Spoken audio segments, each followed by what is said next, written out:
This man does not wear the podcast T-shirt out to public events when he doing anything You don't need professional. to answer that text. You don't need to answer that text.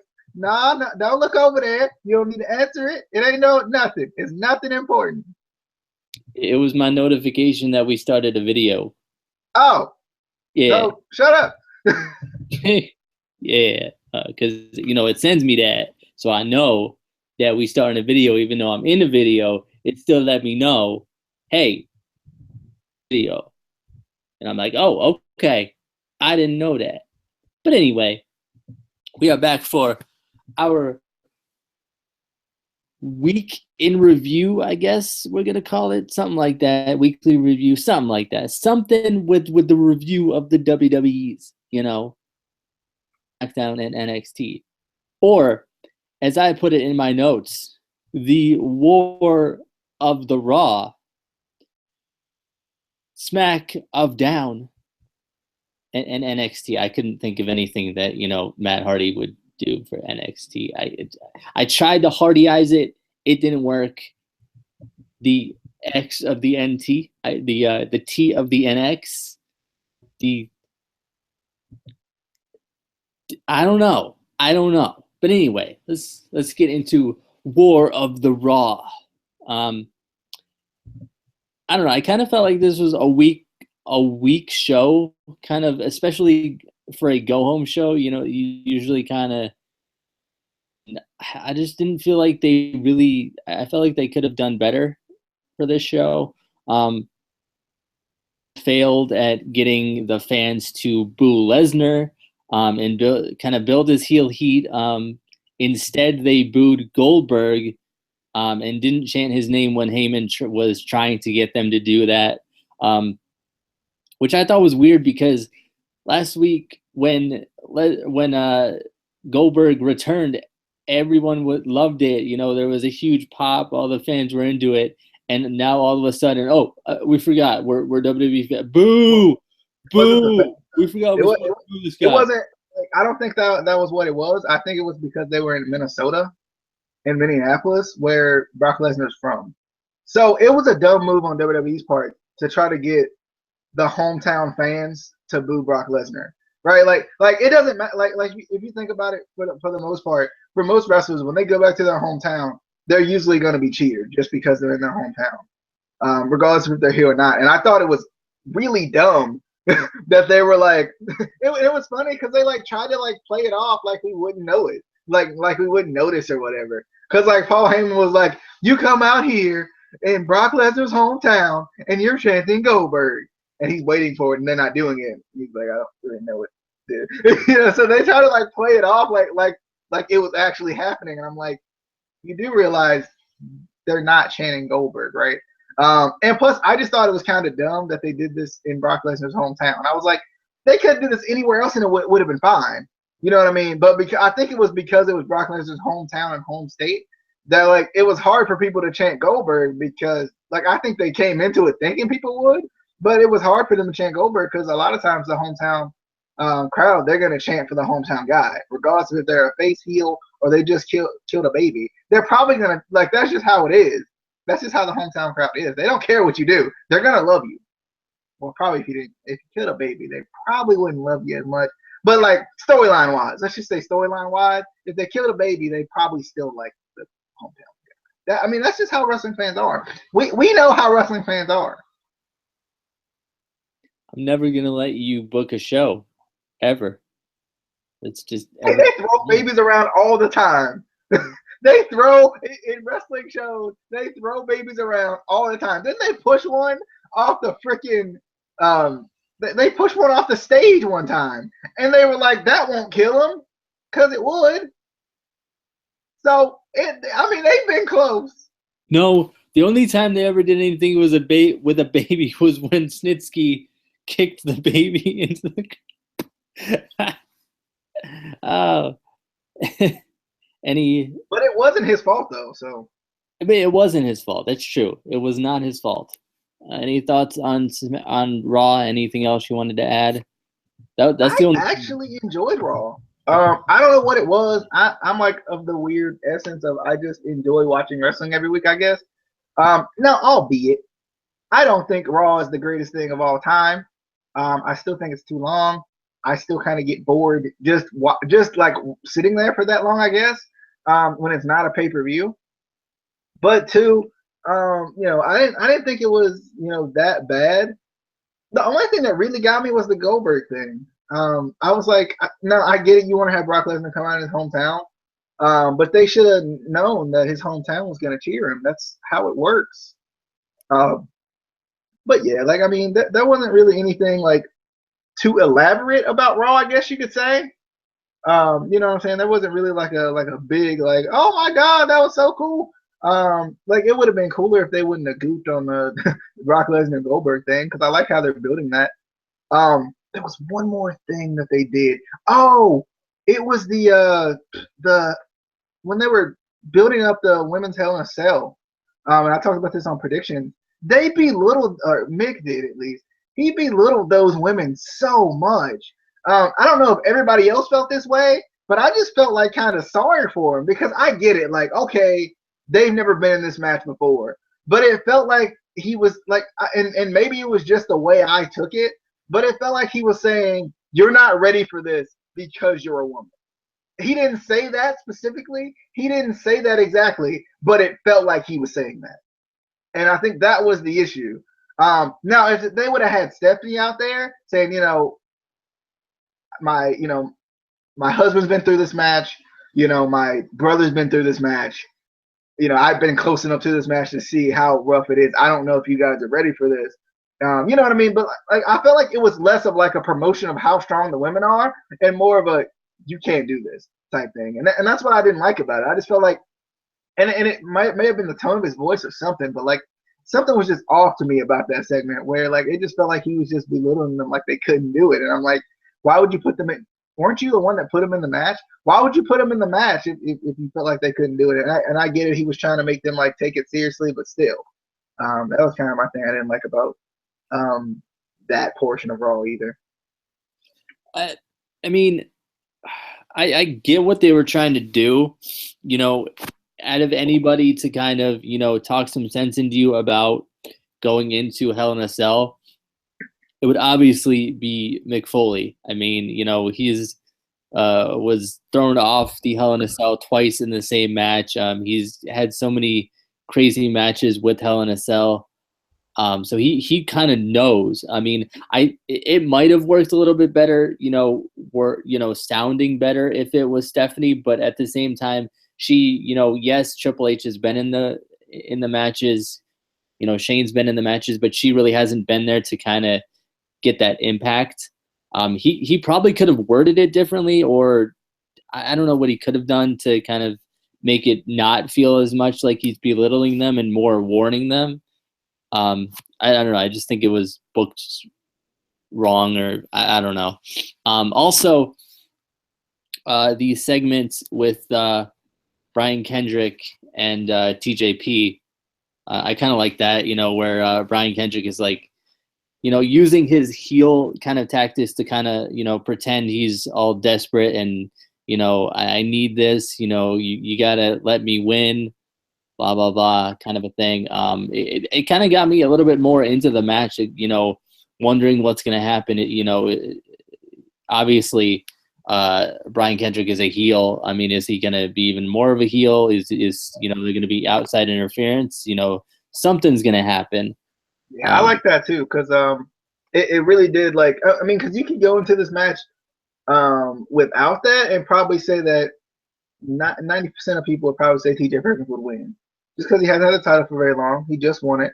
But then they add in that little wrinkle about, Brian Kendrick, this could be his last shot. He's fought so hard to get here, and I need this. I need you to, and actually saying, I need you to give me the title. Obviously that's not going to happen. But I think it did kind of put it in the back of your mind that, maybe Brian Kendrick will win this match and find some way to win this match, even if it is as heelish as he possibly can. He's still, I like that they kind of added that in there, because I feel like the Cruiserweight division has been solely kind of based on wrestling to a certain degree. And it is nice to have a little bit of a storyline in there. It's not too significant because it's the same, it's the same way Brian Kendrick has been since he's been competing in the Cruiserweight Classic. But it just kind of brings it to life to light if you haven't seen Brian Kendrick. Yeah. All right. Moving on to SmackDown. Had an interesting Orton turn on Kane. I kind of, like that. It kind of, brings up some questions. Is he joining the Wyatt family? What's going on? Later on in the show, he did say, if you can't beat him, join him, which to me was kind of weird. That didn't seem like a thing that Randy Orton would do to me. I don't know. He never felt like the kind of guy that, just gave up and, gave in. But, it depends on how they book it, I guess. Now I have to say, Alexa Bliss was completely right. Becky was never injured. She was just afraid of the devastating Sparkle Splash. I just wonder, what's Becky's excuse gonna be next time? What's she gonna be rushed to the emergency room in Glasgow? Or what is Alexa's excuse for losing on well, not Sunday, but losing when she loses? She's not gonna lose because #Bliss for champ. Is that next week? By the way, are they doing that match next week? Because I know they had said something about doing it on SmackDown. I thought. I think so. Whenever they go to Glasgow, I don't remember when that is. But also, was I the only one when Alexa got the spray paint out, was hoping she wrote NWO on Becky's back? I was really hoping for it. I was like, please do NWO. But she didn't. She just did the yellow stripe down her back. I was so excited. And again, of course, the Ascension loses because, why? I mean, not even one. Not one win. You change their ring attire. You change the face paint. You make us think you're going to give them a push. Not one win. Nothing. It's horrible booking. Horrible. I get that you're, American Alpha is the big, or Hype Bros. I don't know where American Alpha is. Hype Bros are the big push, but you got to give the heels a win. Like it doesn't. I don't know. And then Nikki Bella becomes team captain of SmackDown's women's team for Survivor Series. Does Raw even have enough women? I don't think so. I mean, if they do 4 and 4, they might have enough because they have. But I don't think they're doing title matches on that. See, Survivor Series is confusing me just in general because it seems like they're going to put the champions in these tag team matches too instead of having the champions. It would have made sense if since they're trying to go for the SmackDown versus Raw thing anyway. It would have made sense to do just maybe champion versus champion. You don't have to defend the title. It doesn't have to be, winner takes all or anything like that. Just who's the better champion to a certain degree. I was surprised they didn't do that. Yeah. Speaking of champions, one thing I never really understood about WWE is how come some champions can just make their rematches or make their defenses whenever they want, like the segment with, Heath Slater and Rhino in the Spirit Squad, and other times the commissioner has to make the match and the commissioner will come out, no, you can't make your own matches, blah, blah, blah. What's the difference? I need explanation. Who can do it and who can't? If I win the title, can I just set up my own matches, or do I have to go through the? Can I set up a paid vacation? Can I set up my own raise? Can I do that? Is this possible? That just always confused me. But I think that's just one of the things that is never really understood in WWE. Like, why they have to say that they get a automatic rematch clause when everyone gets an automatic. It's professional wrestling. Thoughts on SmackDown? Yeah,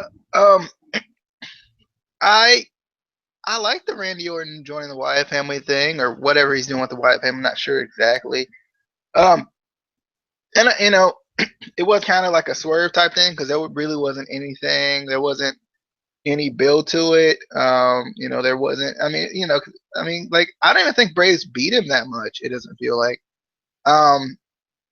Because did Bray beat him at the pay per view? Did Bray beat him at No Mercy? I think he did.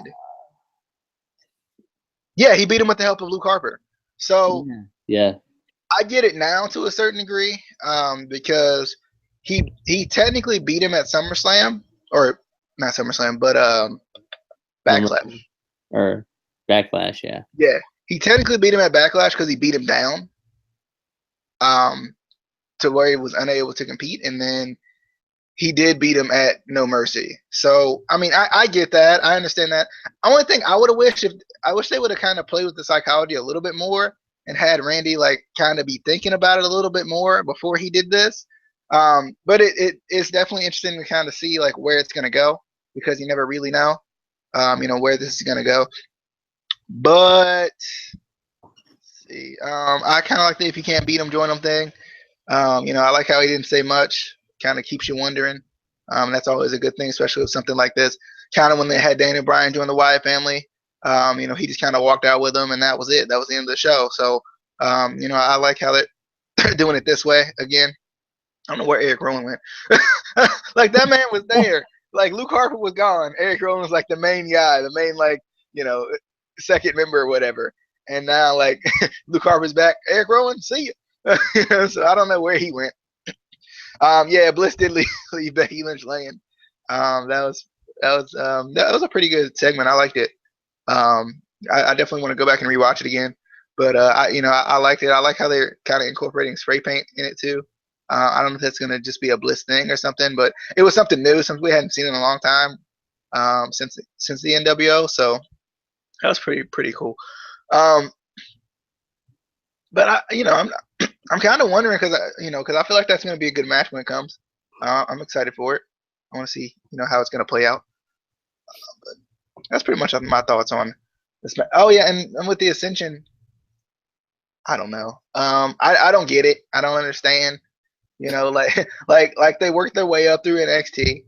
Like that's what you tell them to do, right? Like like that's kind of like taking a basketball player and saying, we're gonna make you go through the D League. We're gonna put you on the practice squad first, then we'll bring you up. And he does all that. He plays well. He does a good job. Did well in NXT. Even when they came up, I don't think it was necessarily a bad thing. I just think it was it wasn't their fault, right? Like the way that the superstars transitioning to the main roster hasn't been great at all. They just kind of throw them up there and expect you to know them. And the issue is like, obviously we know them. We watch NXT, but like there is a nice percentage of the WWE that doesn't.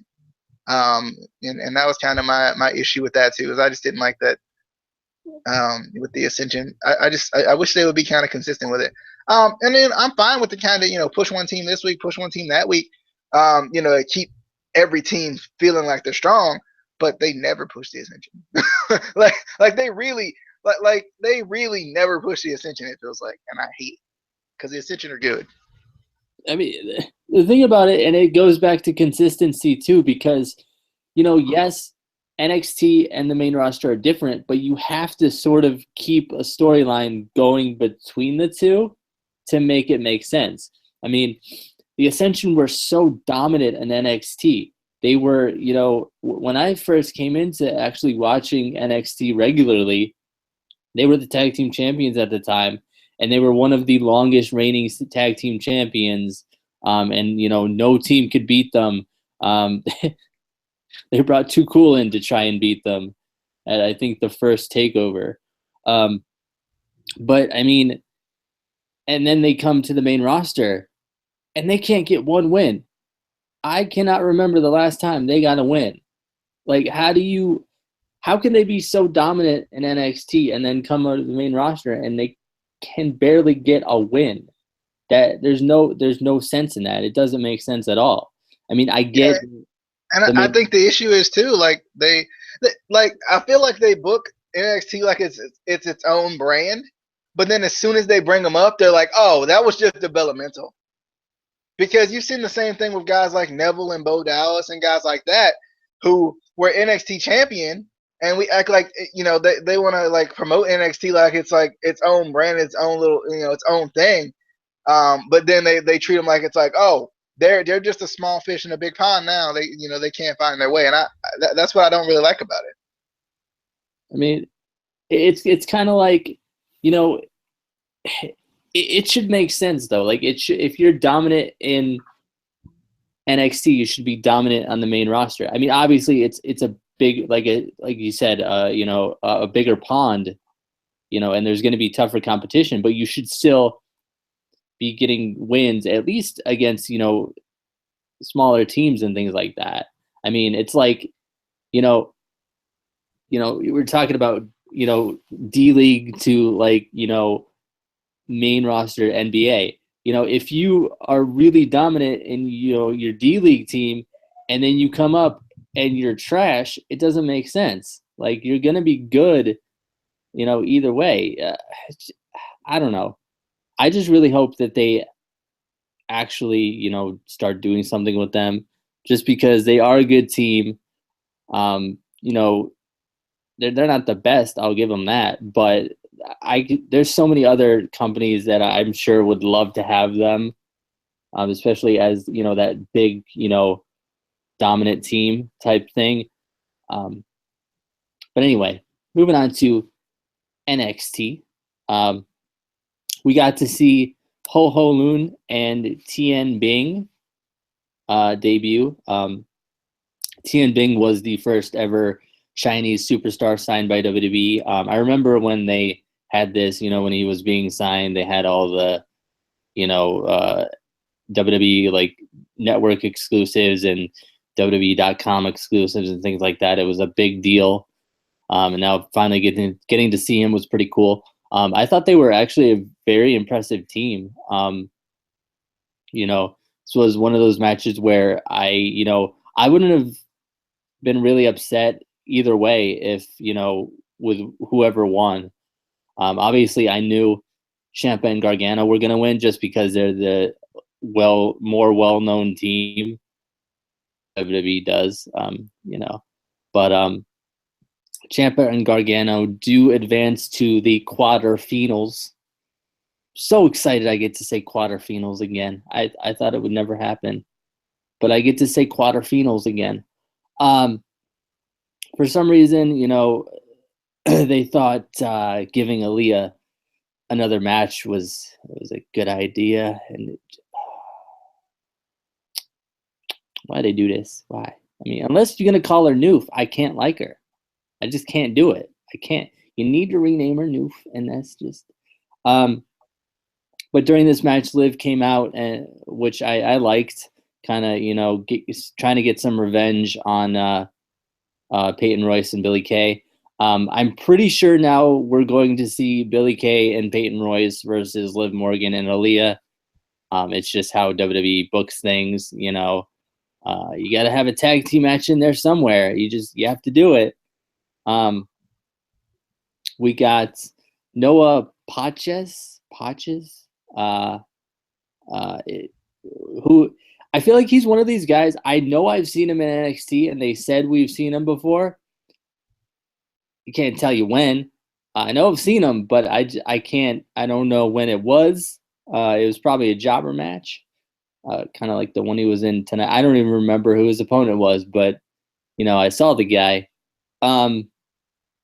Dillinger, again, got beat down. He got just the beginning of the Canadian beatdown he's going to get in Toronto. He is going to get destroyed. Just destroyed. Can't wait. I can't wait until they have to carry Dillinger out on a gurney, and, you know, he has to go to the emergency room, and because he's just going to get eviscerated. Sorry, I got, you know, I hate him. I'm not gonna lie, I completely marked out when Thea Trinidad was on NXT. I was like, Rosita! Oh, so excited. I had no idea that they signed her. which is kind of a cool thing. I like when we don't know about signings, just because in today's age with Twitter and social media, it's kind of hard to not know who's being signed by what companies. And it was probably on Twitter or whatever. I just missed it. But I didn't know she was signed by WWE. I didn't know she was as young as she is. Yeah, she's only 25. Yeah. God. But they got to put her against Asuka in her freaking debut. I swear, they have a list of all the female wrestlers I like, and they just one by one put them up against Asuka. It's not cool, WWE. That's not cool. I did like the Mickie James pre-recorded promo after the match, though. That was kind of got me hyped, excited for her to come back. And then we get to the TJP. I like TJP, I had to root for Dorado and Ali. It is unacceptable to have anyone except for Kata Ibushi and Zack Sabre Jr. I can accept it. I cannot accept TJP and Kata Ibushi. I can't do it. It has to be Kata Ibushi and Zack Sabre Jr. That is the only way I will accept it. But they definitely were a good team. I think TJP and Kata won. I don't know why I even questioned that in my mind, because Lindsay Dorado and Ali, yay. I don't know. I liked the main event. It was pretty good. I just think Raw needs to at least get 2 cruiserweight matches a week with the length that this match had, because this was a surprisingly long match, it felt like. I don't know if you felt the same way, but it felt... Oh, wait, you didn't watch it yet. I did watch it. I just skipped through half of it. Oh, okay. Thoughts on NXT that you didn't watch? I watched it. I just skipped through half of it. But shout out to Perkins for that Cool Kids reference backstage. And if I didn't watch it, how would I know about that reference? I'm just saying. That was freaking hilarious. He was like, if you were back in school and this was lunchtime and that was the Cool Kids table, there would be 5 Kata Ibushi's over there. I was like, this man the greatest. I was like, we need more of this on the main roster. I'm in Root Attacks, Dillinger. I like that they're still building on this. I enjoy that they're still building on this. And then Mickie James appearing on Titantron. That was freaking amazing. That was pretty freaking cool. She looks good, as always. And it was just really cool to see Mickie James back in WWE. I was trying to figure out what her gimmick was gonna be just based off of that. You know what I mean? Just trying to predict that. Because I couldn't tell if she was going back to obviously she wouldn't go to the extremes that she did when she first started, but that's kind of the only gimmick we've seen from her in WWE. So I was wondering if that was going to be kind of a little spin off of that gimmick. And oh my goodness, we got Billie Kay, Peyton Royce, and Aaliyah in the same vicinity. Oh my God, this was the greatest match of all time. Oh my God. And then Liv Morgan comes up. This match made me tear up with joy. Oh my goodness. I love Aaliyah. I love Peyton Royce. And I love Billie Kay. And Liv Morgan, she's growing on me. She is the pants. She's growing on me though. She is. She is growing on me. I'm not even gonna lie. I'm expecting the tag team match. I really am. But I was trying to figure out who dressed Liv Morgan tonight, because she looked completely different from normal. I was like, who this though? Who this wrestler though? She looked completely different from normal. But oh my goodness, Billie Kay, Peyton Royce, and Aaliyah in this. I mean, I watched this match. I didn't even watch the rest of NXT. I'll be honest. I just watched this match and said I watched NXT. but no, I was so excited for this match because Lord knows I love I love that girl. I love Peyton Royce. I love Aaliyah and Liv Morgan. Mm, mm, mm. I'm just gonna leave that there. I think I've said enough. You can have Peyton Royce and all them. No, Liv mine. You can have those three. She mine. Any other thoughts on NXT, or is that it? That was it. I mean, I had to end with that. I had to end with that bang right there. Okay. I get it. I understand. All right. That was our WWE Week in Review that we will be doing weekly, probably Thursdays, hopefully Thursdays. We did last week. This is week 2. We're going to keep doing it, probably, maybe, hopefully, depending on how many views we get. That's really all it depends on. But we will be also doing tonight another edition of the Who Do You Sign debate thing that we're doing. I don't know, still not sure exactly what we're calling it, but I'm not sure who we're debating this week. Who are we debating this week? Did we decide? I think we're going with I don't know. War Machine and the Briscoes, was that one? Yeah, that was one. I already know who I'm gonna pick, I think. I'm trying to think of one I really have to think about. We had a lot that we really had to think about. What was the other one that was really hard?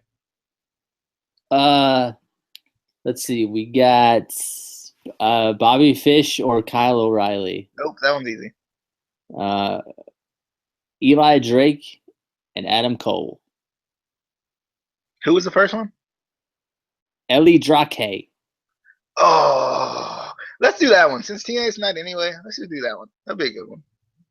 All right, we'll do that. So, going to be debating Eli Drake or Adam Cole. Who do you sign? So we will be back for that one very soon or very late. I don't know, depending on when you watch this. You might not watch this until next year. In which case, why are you not watching our stuff in time? Like, you should be watching it right as it happens, or like within a week at least, not a year, because that's not acceptable. But to help you, help us, help you, hit that subscribe button, like the video, share the video, and we will see you on the flippity dippity. Oh yeah.